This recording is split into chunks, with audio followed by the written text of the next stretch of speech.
Bismillahirrahmanirrahim. Selamat malam Mbak Pening. Selamat Pupu Ayah akan bercerita tentang kisah Islamnya Sayyidina Bilal bin Rabah al-Habsyi radhiyallahu anhu dan penderitaannya. Sayyidina Bilal al-Habsyi radhiyallahu anhu adalah seorang sahabat yang masyhur. Masyhur kuwi artinya terkenal. Ia adalah seorang muazin tetap di Masjid Nabawi. Semula ia seorang budak milik seorang kafir, yaitu Umayyah bin Khalaf. Kemudian ia memeluk Islam yang menyebabkan banyak menerima berbagai siksaan. Nah, Umayyah bin Khalaf adalah seorang kafir yang sangat memusuhi Islam. Ia membaringkan Sayyidina Bilal radhiyallahu anhu di atas padang pasir di siang hari yang sangat panas di bawah terik matahari sambil meletakkan batu besar di dadanya. Sehingga Sayyidina Bilal radhiyallahu anhu tidak bisa bergerak. Lalu dia berkata kepadanya, "Apakah kamu siap mati seperti ini? Atau tetap hidup dengan syarat kamu meninggalkan Islam?" Dalam keadaan seperti itu, Sayyidina Bilal radhiyallahu anhu hanya berkata, "Ahad, ahad." Artinya, hanya satu yang berhak disembah. Malam harinya, ia dirantai dan dicambuk terus-menerus sehingga badannya penuh luka.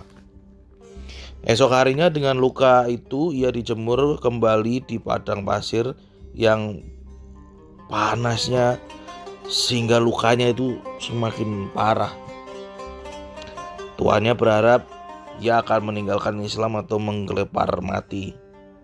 Orang yang menyiksa Sayyidina Bilal radhiyallahu anhu sampai kecapean loh, sehingga mau nyiksa aja sampai bergantian.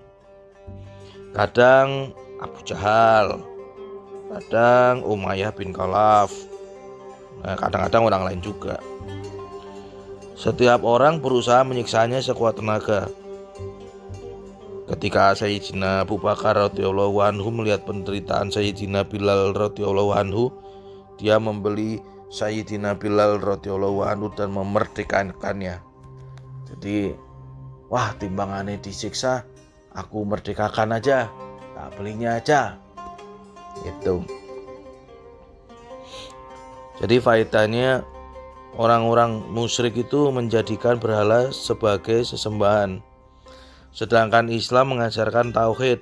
Inilah yang menyebabkan dari lisan Sayyidina Bilal radhiyallahu anhu selalu berucap ahad, ahad. Hal itu karena hubungan dan cintanya yang tinggi terhadap Allah SWT. Dalam cinta dunia yang palsu pun, kita melihat seseorang yang mencintai seseorang tentu akan merasa nikmat bila menyebut nama orang yang dicintainya. Masya Allah. Kadangkala tanpa tujuan yang jelas namanya akan disebut-sebut. Lalu bagaimana dengan cinta kepada Allah SWT yang mendatangkan kesuksesan dunia dan akhirat? Karena cintanya kepada Allah SWT, Sayyidina Bilal radhiyallahu anhu didera dengan segala siksaan. Ia diserahkan kepada anak-anak Mekah untuk diarak di lorong-lorong. Akan tetapi dari bibirnya cuma berucap ahad, ahad. Dengan pengorbanannya itu, dia mendapatkan kehormatan sebagai muazin baginda Nabi Shallallahu Alaihi Wasallam, baik ketika tinggal di Madinah maupun dalam perjalanan.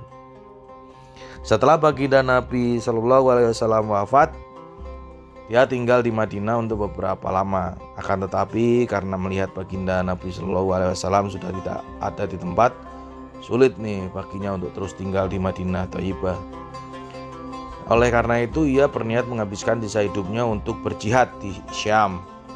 Dia pun berangkat berjihad dan beberapa lama tidak kembali ke Madinah. Suatu ketika ia bermimpi berjumpa dengan baginda Rasulullah SAW. Ia bersabda, "Wahai Bilal, masihkah kamu setia kepadaku? Mengapa kamu tidak pernah menziarahiku?" Begitu bangun, ia segera pergi ke Madinah. Setibanya di sana, Sayyidina Hasan dan Sayyidina Husain radhiyallahu anha memintanya untuk mengumandangkan azan. Ia tidak dapat menolak permintaan kedua orang yang sangat dicintainya itu. Dia pun memulai azan. Tatkala suara azan seperti pada masa hidup baginda Rasulullah SAW sampai di telinga penduduk Madinah, Madinah pun gempar, viral. Para wanita pun menangis dan keluar dari rumah-rumah mereka. Setelah tinggal beberapa hari di Madinah, ia pun kembali ke Syam. Menjelang tahun 20 Hijriah, dia wafat di Damaskus. Diambil dari kitab Usudul Ghobah. Begitu ceritanya Mbak Bening. Besok kita lanjut lagi ceritanya ya. Terima kasih. Assalamualaikum.